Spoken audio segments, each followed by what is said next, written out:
I had a Ford Falcon, and I got a business loan from St. George, which is a bank in the area, and it was, I think, 8 grand and 10 grand when it was all said and done. And yeah, that was my first car I ever bought. My real first car is kind of embarrassing. So I was 18, and this guy that I was dating, he actually got his ex-girlfriend's car, and I bought it from him. So I was driving my boyfriend at the time's ex-girlfriend's car, but I didn't care at the time because I was like, I didn't have parents to buy me a car. Like, I turned 18, got my license. I actually got in trouble when I was under 18.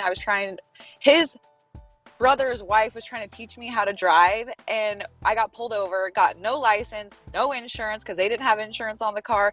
Like, I got screwed over pretty hard on that, and then I ended up driving his ex-girlfriend's car. It was like a Suzuki, I don't know, it was like just like a little bubble car. Like, it was a super ghetto. So this is a lot different than most people. The first car I owned was a 1962 Ford Fairlane, and it was the first Fairlane model with a V8 in it. So, and we originally had, well, not we, I was a kid, I didn't have any money.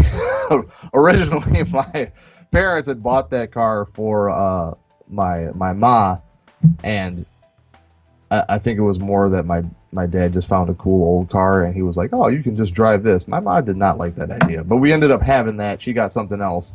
They're like, well, you got this, you're gonna have to fix it up. So my dad helped me fix it up a little bit, and that was my first car.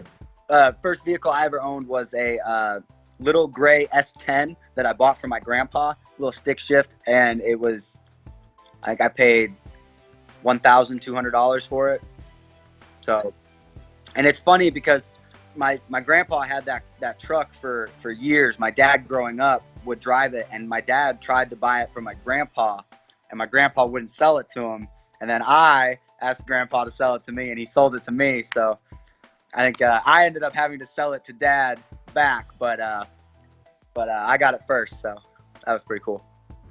It was my aunt's car. It was a used car. She kind of leave it alone because she bought a new one, and it sit down like for a year or a half. And one time I went to her place, and I asked her, "What do you do with the car? It's still working?" She said, "Yeah."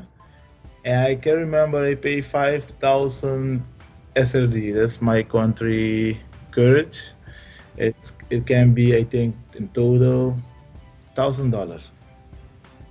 Yeah, and I bought that car, and I kind of fixed it, washed it, and I was happy. And I drove that car like 4 years. So the first vehicle I ever bought. So my first car was, so my grandfather had died like a year before, like 6 months before. So for Christmas, he basically said he wanted to give some money towards for a car. So I had a Ford Ranger. It was like a '92 Ford Ranger. This was like 2000, so it was like 8 years old. It was kind of old, but it was an awesome car. But then the first vehicle I bought for myself was it was a Ford Explorer, which I loved. I loved just being up a little bit higher than people. So yeah. Honda Civic. It was like a 1990 salvaged Honda Civic, and yeah, just cash. I had a little help from my grandpa and uncle, and yeah. Yeah, it's an 04 Chevy Avila. It was like candy apple red, and so I used to work in the oil fields. It got stuck in a mud hole, and it took 3 rig hands, 3 grown men, to lift this little car out of the mud hole and like get it get it unstuck. So yeah, it was my little wind-up car. It was a 2019 GMC Terrain. No, yeah. My uncle works at a car dealership, so I was leased it from there. My first vehicle, and I still own it actually, is a 2005 Nissan Xterra. It's a big fat vehicle. I still have it. I purchased it. I had to pay monthly payments, so it took 5 years, but it's paid off. It's old. My son's now. With that original flow, head kicks with the pros, picks of the fights or anything in the mix. Getting closer to to the heart of the flame, bringing conversations with heavy hitting names. You feel the love of the game.